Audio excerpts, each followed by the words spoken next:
Okay, this is the video for 10.4 and 10.5. 10.4 is looking at the ideal gas equation. So in the last video we looked at the basic laws between volume, temperature, pressure, okay, and amount, and we're going to combine them all together. Now you'll notice in summarizing these you have constants, and that's the K and the B and A. Okay, those are all constants. So what they did was they kind of solved for all the constants and put everything together.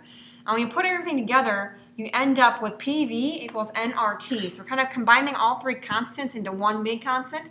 We have the ideal gas constant, or the universal gas constant, and this is on your green sheet. This is that 0.08206, and it's liters times atmospheres and moles times Kelvin.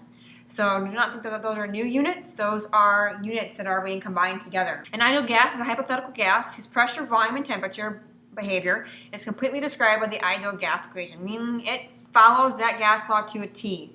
Okay, it doesn't deviate at all.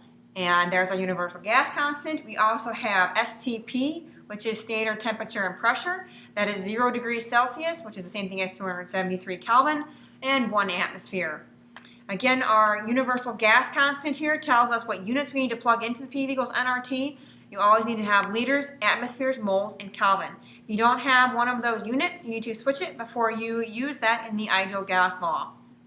Another thing to keep in mind is that the molar volume for an ideal gas at STP is 22.4 liters. So this is a nice conversion if you're talking about a gas at STP between an amount or moles and liters. So if you're trying to go from an amount into an amount in terms of liters, it's very easy if it's at STP. So 1 mole of gas at STP will take up 22.4 liters. And if you don't remember that, you can always plug it into PV equals nRT, and you're plugging in everything and solving for volume. Pressure of 1, N is 1, R is my 0.08206, and T is 273. And if you solve for V, you will get 22.4, which is that's how many liters 1 mole takes up. And that's 1 mole of any gas. Okay, so let's practice a little bit with PV equals nRT. If I have a sample of hydrogen gas that has a volume of 8.56 liters, that's my volume. I have a temperature of 0 degrees Celsius and a pressure of 1.5 atmospheres. Calculate the moles of H2 present in the gas sample. We're looking at PV equals nRT. This is a pressure of 1.5 atmospheres. I have a volume of 8.56 liters. I do not know my amount or my moles.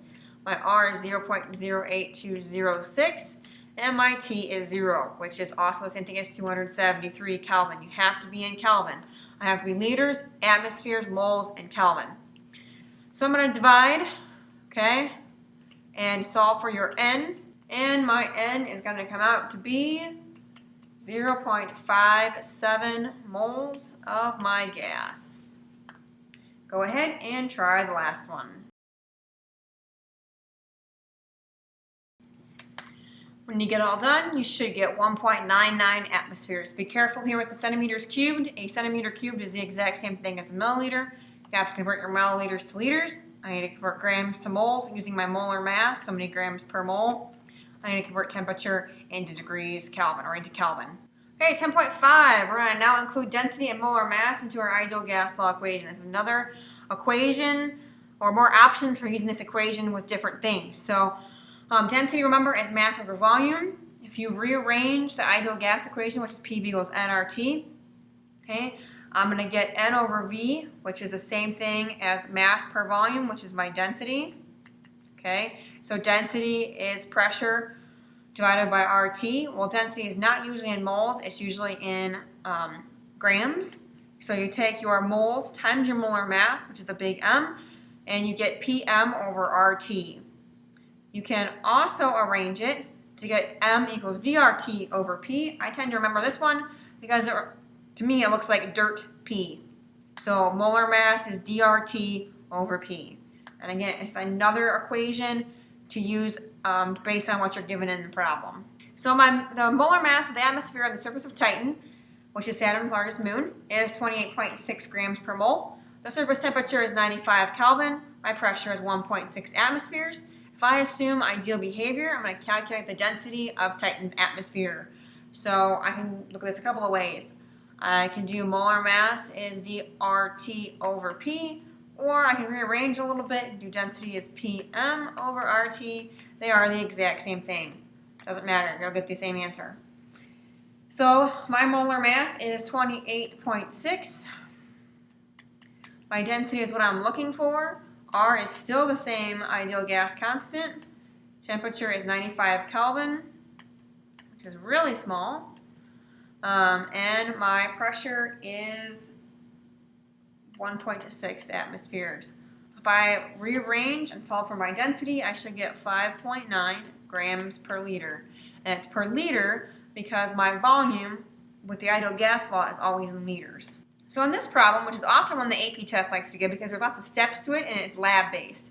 So if I have a series of measurements that are made in order to determine the molar mass of an unknown gas.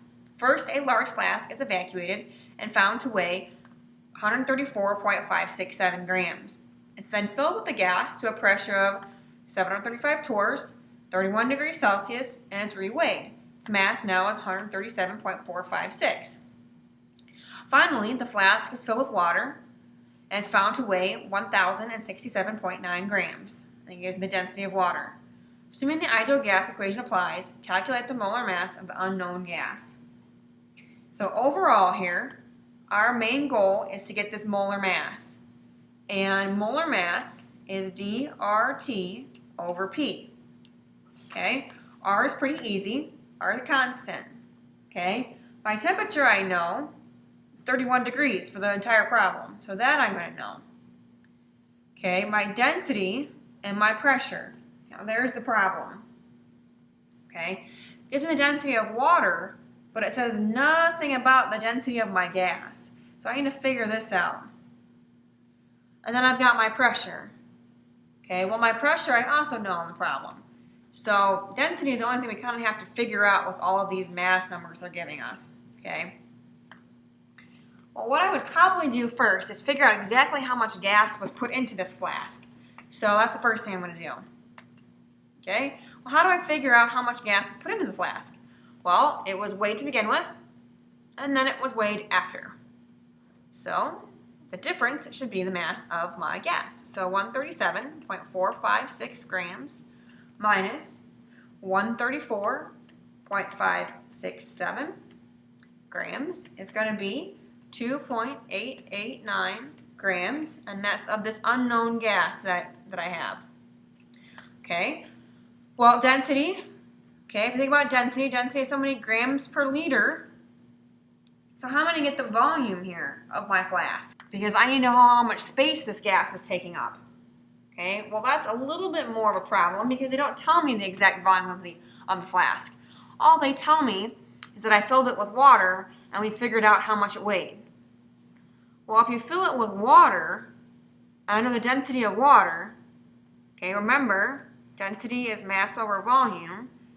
So if I want to figure out in the long run my volume, I'm going to take my density times my mass. Well, I need to know the mass of water that I put in there. Well, the flask was said to weigh 1,067.9 grams. But that's also including the flask, which I don't want to have in there anymore. That's a 134.567. So that means that I have 933.33 grams of my water. Well, there's so much water I had in the flask. That's the density of water. So I have got 0.997 grams per milliliter. It's equal to mass over my volume. Solve for volume. So you're dividing here. Okay, I'm going to get 936.14 milliliters. So now I've got my volume and I've got the mass of my gas. Okay, so that can give you my density. So what I'm going to do now is figure out the density of this particular gas. So density is mass over volume again. I've got my mass, which is 2.889 grams. I've got the volume, which is 0.93614. So I need it in liters, and I get 3.08 grams per liter. Now I take it and plug it into the equation up at the top. So mass equals density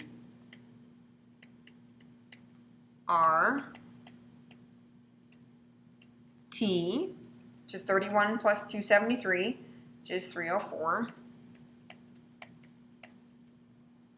My pressure, which is 735 torrs.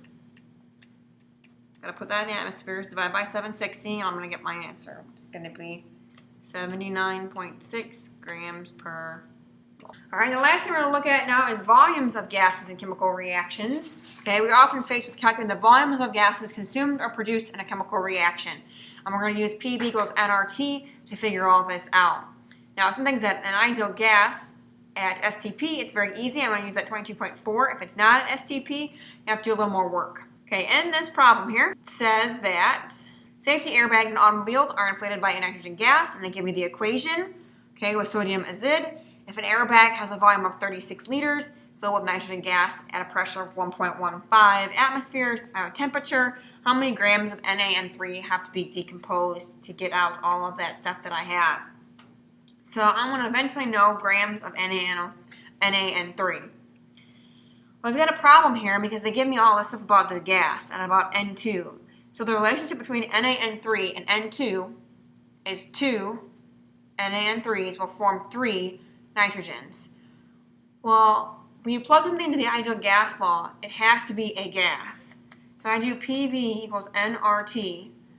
I plug in my pressure, which is 1.15 atm. I have my volume, which is 36 liters. I don't know the amount of gas that I get out. I have R, which is 0.08206. And I have T, which is 26 plus 273, which is going to be 299. Okay, now that's all well and good. Now when I solve for that, okay, that's going to be my moles. But moles of what? Well, it's a gas. So we're talking about nitrogen gas. So when I solve for all this, I'm going to get 1.686 moles of N2. Like I said, it's 2 to 3. So I'm going to make less, or I'm going to use less NaN3 than I make of N2. Well, how much less? 2/3 less, times 2/3. And I'm going to get 1.124 moles of NaN3. And then I'm going to multiply by your molar mass to get you into grams. And the molar mass of that is 65.02 grams per mole, which is 73 grams of NaN3. So you can convert between a gas and a solid. You just have to not plug in that stuff into the ideal gas law and be dealing with the solid. Wait, use a little bit of stoichiometry to convert from one to the other.